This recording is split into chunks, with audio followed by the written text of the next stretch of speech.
हाय student, भावना जाधव क्लासेसमध्ये तुम्हा सर्वांचं खूप खूप स्वागत. तर बीकॉम थर्ड इयर सेमिस्टर आपण B Com third year semester 6 management accounting यामधील युनिट 2 रेशो ॲनालिसिस तर या चॅप्टरमधील आपण प्रॉब्लेम पाहत आहोत. तर पार्ट 1 मध्ये आपण पूर्ण या चॅप्टरमध्ये जे फॉर्म्युले इम्पॉर्टंट आहेत तर ते फॉर्म्युले आपण पाहिलेले आहेत. पार्ट 2 आणि 3 मध्ये प्रॉब्लेम आपण घेतलेले आहे. जर ते तुम्ही प्रॉब्लेम पाहिलेले नसतील तर चॅनेलच्या प्लेलिस्टमध्ये पार्ट 1, 2, 3, 4 पार्टच्या लिंक मी दिलेल्या आहेत, तिथे जाऊन तुम्ही पाहू शकतात. चॅनेलवरती नवीन असाल तर चॅनेलला सबस्क्राईब करा. तुम्हाला बीकॉमच्या रिलेटेड पूर्ण व्हिडिओ तुम्हाला या चॅनेलवर भेटून जातील. तर आज आपण प्रॉब्लेम 4 आज घेणार आहोत. मागच्या व्हिडिओमध्ये आपण 3 प्रॉब्लेम घेतलेले आहेत. आज आपण 4था प्रॉब्लेम घेणार आहोत. तर प्रॉब्लेम काय दिलेला आहे तुम्हाला पाहायचा आहे. तर सगळ्यात आधी प्रॉब्लेम 4था प्रॉब्लेम आहे आपला. From the following balance sheet of new company limited calculate ratio. Balance sheet दिलेले आहे, लायबिलिटीज दिलेल्या आहेत, असेट दिलेले आहेत. तर लायबिलिटीजमधील करंट असेट आहेत, त्याचबरोबर डिबेंचर दिलेले आहेत. तर असेटमध्ये करंट असेट आहेत, फिक्स असेट आहेत. तर खाली कॅल्क्युलेट करायला सांगितलेलं आहे. तर current ratio, liquid ratio, proprietary ratio, debt to equity ratio आणि कॅपिटल बिअरिंग रेशो. तर हे कशा पद्धतीने कॅल्क्युलेट करायचं तर ते मी सांगणार आहे. आज आपण डेट टू इक्विटी रेशो आणि कॅपिटल बिअरिंग रेशो हे आपण सोडून घेतलेलं नाही, हे नवीन विचारण्यात आलेलं आहे. तर हे कसं कॅल्क्युलेट करायचं तर ते आपण पाहणारच आहोत. तर शेवटपर्यंत व्हिडिओ नक्की पहा. तर करंट रेशो कशा पद्धतीने कॅल्क्युलेट करायचा. आता करंट रेशोचा फॉर्म्युला तुम्हाला पाठ झाला असेल. तर करंट रेशोचा फॉर्म्युला काय आहे तर current ratio is equal to current asset divided by current liabilities. तर प्रॉब्लेममध्ये करंट असेट कोणकोणते आहेत. तर गुडविल ही काय आहे, फिक्स असेट आहे. Land and building, plant and machinery आणि फर्निचर हे काय आहे तर फिक्स असेट आहेत. हे येणार आहे का करंट असेटमध्ये, नाही येणार. तर काय येणार, inventories, sundry debtors, bills receivable, cash at bank आणि इन्व्हेस्टमेंट हे आहेत आपल्या करंट असेट. तर हे ॲज इट इज घ्यायचे आहेत. आता लायबिलिटी साईडला इक्विटी शेअर कॅपिटल आहे का, करंट लायबिलिटी नाही. 6% प्रेफरन्स शेअर आहेत का, नाही. जनरल रिझर्व नाही. प्रॉफिट अँड लॉस नाही. Provision for tax, bills payable, bank overdraft, sundry creditors हे आहेत करंट लायबिलिटीज. तर तुम्हाला इथे याच्या अमाऊंट्स तुम्हाला इथे लिहून घ्यायचं आहे. अशा पद्धतीने लिहून घ्या. त्यानंतर इथे अमाऊंट लिहा. तर टोटल करंट असेट आपलं किती येईल,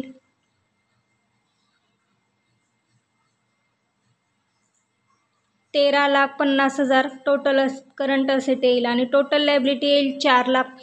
तर 13,50,000 डिवायडेड बाय 4 लाख करा, किती येईल 3.3:1. तर हा झाला आपला करंट रेशो. तर अशा पद्धतीने करंट रेशो हा कॅल्क्युलेट करायचा आहे. त्यानंतर सेकंड काय सांगितलेलं आहे, लिक्विड रेशो कॅल्क्युलेट करायला सांगितलेला आहे. तर लिक्विड रेशोचा फॉर्म्युला काय आहे, liquid asset divided by liquid liability. Okay. तर लिक्विड असेटचा फॉर्म्युला काय आहे तर आपण कशा कॅल्क्युलेट करतो तर टोटल करंट असेट मायनस. तर लिक्विड असेट आपण total current asset minus closing stock करत असतो. ठीक आहे.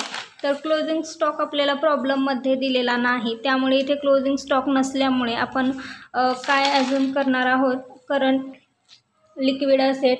तर जे आपल्या इथे वरती 13,50,000 आलेलं आहे तर हेच आपल्या काय असतील तर लिक्विड असेट असणार आहेत. तर इथे 13,50,000 करा, इथे चुकून झालेलं आहे. 13,50,000 डिवायडेड बाय लिक्विड लायबिलिटीज. तर लिक्विड लायबिलिटीज तुम्हाला कॅल्क्युलेट करायचं आहे. फॉर्म्युला काय आहे, total current liabilities minus bank overdraft. Total current liabilities किती आलेले आहेत 4 लाख. त्यानंतर मायनस बँक ओव्हरड्राफ्ट. तर बँक ओव्हरड्राफ्ट तुम्हाला दिलेला आहे 20,000.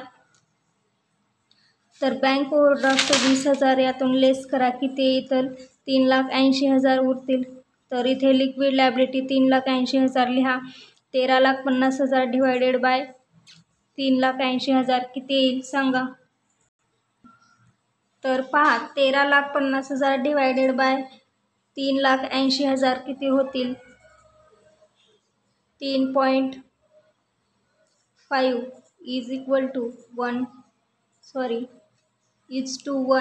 हे तुमचं लिक्विड रेशो येणार आहे. त्यानंतर सेकंड आपल्याला काय सांगितलेलं आहे, प्रोप्रायटरी रेशो. तर प्रोप्रायटरी रेशो आपण कशा पद्धतीने कॅल्क्युलेट करतो, तर प्रोप्रायटर्स और share holder funds divided by total asset into 100.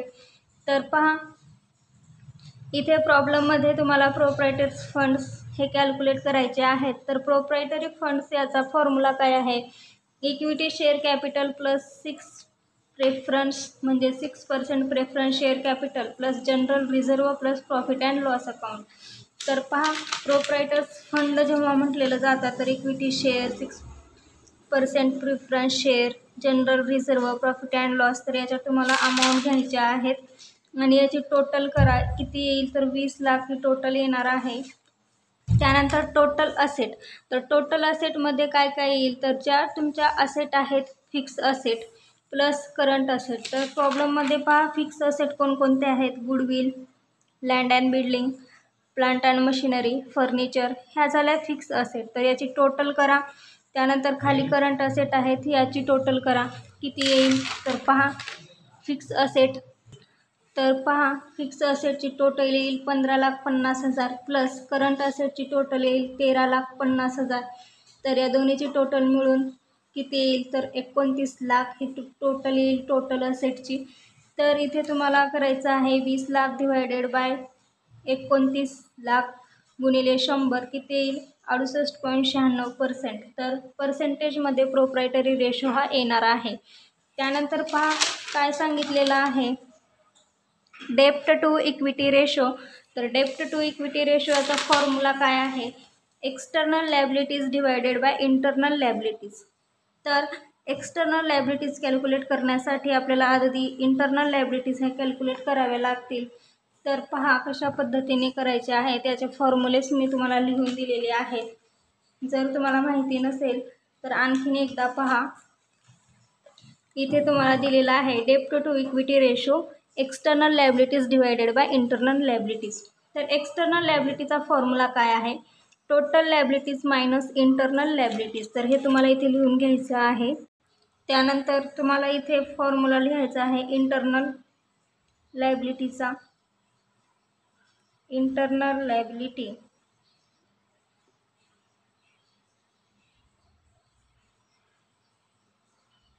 Internal लायबिलिटीचा फॉर्म्युला काय आहे, शेअर कॅपिटल प्लस रिझर्व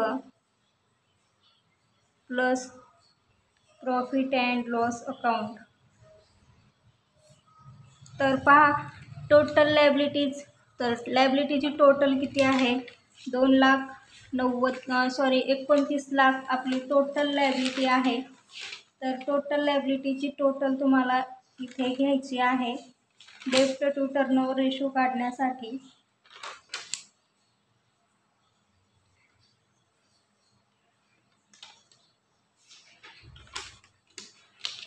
तर आपली टोटल लायबिलिटीज किती आहेत, तर सगळ्यात आधी आपल्याला इथे इंटरनल लायबिलिटीज लागणार आहेत. त्यासाठी आधी तुम्हाला इंटरनल लायबिलिटीज कॅल्क्युलेट करायचे आहेत. तर शेअर कॅपिटल, रिझर्व आणि प्रॉफिट अँड लॉसची अमाऊंट पहा किती दिलेला आहे. इथे इक्विटी शेअर कॅपिटल किती दिलेला आहे, 10 लाख. तर इथे लिहून घ्यायचं आहे. प्लस रिझर्व किती दिलेले आहेत, 1 लाख.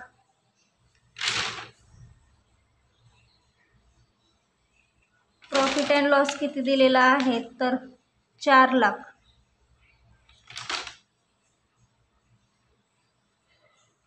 या सगळ्याची टोटल करा, तुम्हाला इंटरनल लायबिलिटीज भेटतील.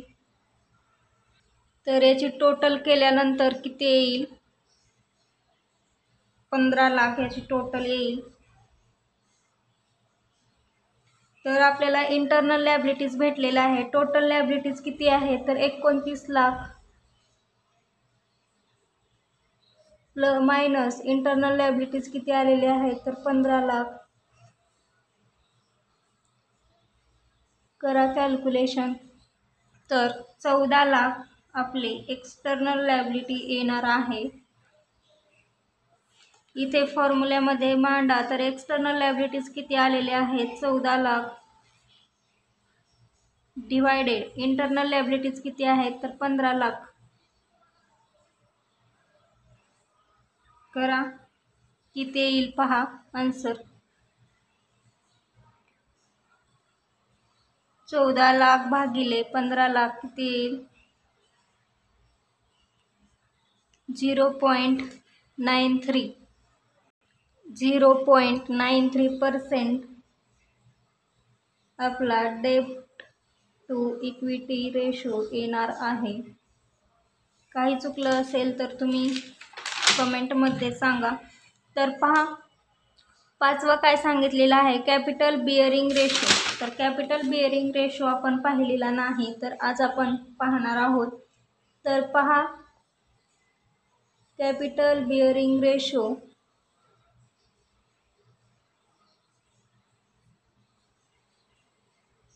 Is equal to. तर कॅपिटल बिअरिंग रेशो याचा फॉर्म्युला काय आहे सांगा बरं. तर मी तुम्हाला दाखवते.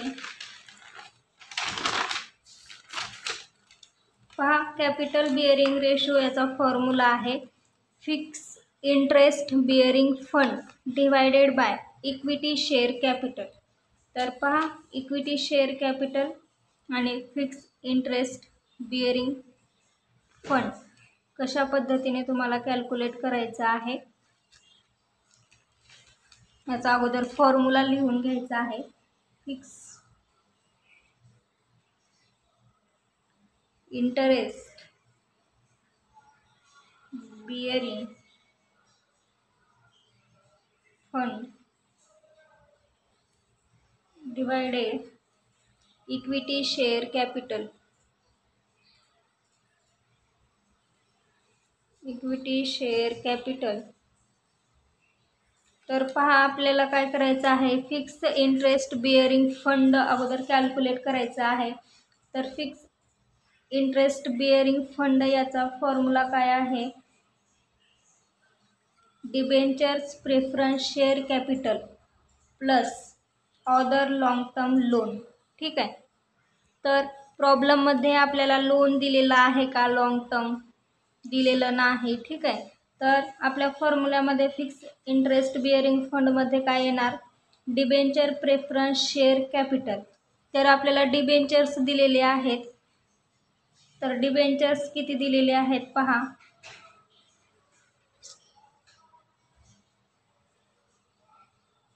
डिबेंचर्स दिलेले आहेत आपल्याला 12% किती आहे डिबेंचर तर 5 लाख. तर 12% 5 लाख यावरती तुम्हाला कॅल्क्युलेट करायचं आहे. इंटरेस्ट आपण कशावरती कॅल्क्युलेट करत असतो तर डिबेंचर्सवरती. तर डिबेंचर्स किती आहेत तर 5 लाख आहेत. इथे तुम्हाला इथे जागा सोडायची आहे आणि इथे तुम्हाला फिक्स इंटरेस्ट कॅल्क्युलेट करायचा आहे. फिक्स इंटरेस्ट बिअरिंग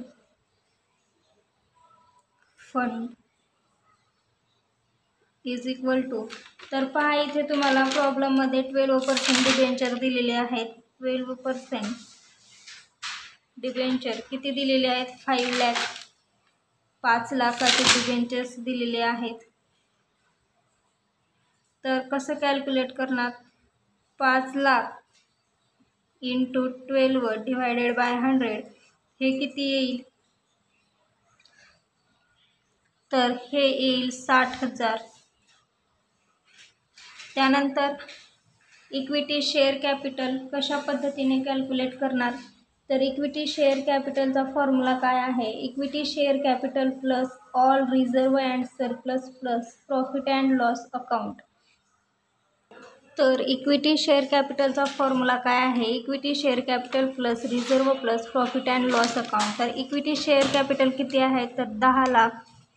तर इथे तुम्हाला लिहायचं आहे 10 लाख प्लस रिझर्व किती दिलेले आहेत तर इथे पहा रिझर्व दिलेले आहेत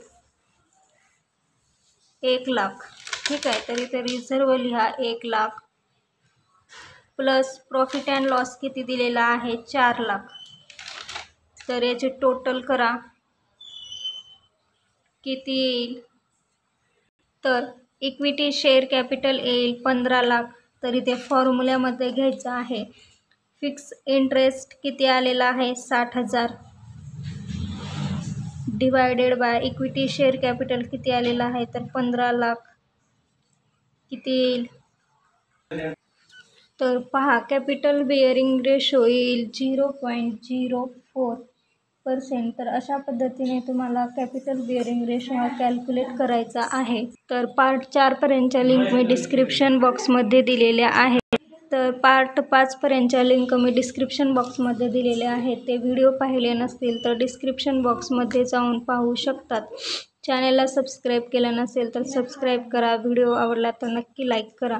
नेक्स्ट व्हिडिओमध्ये भेटूया. धन्यवाद.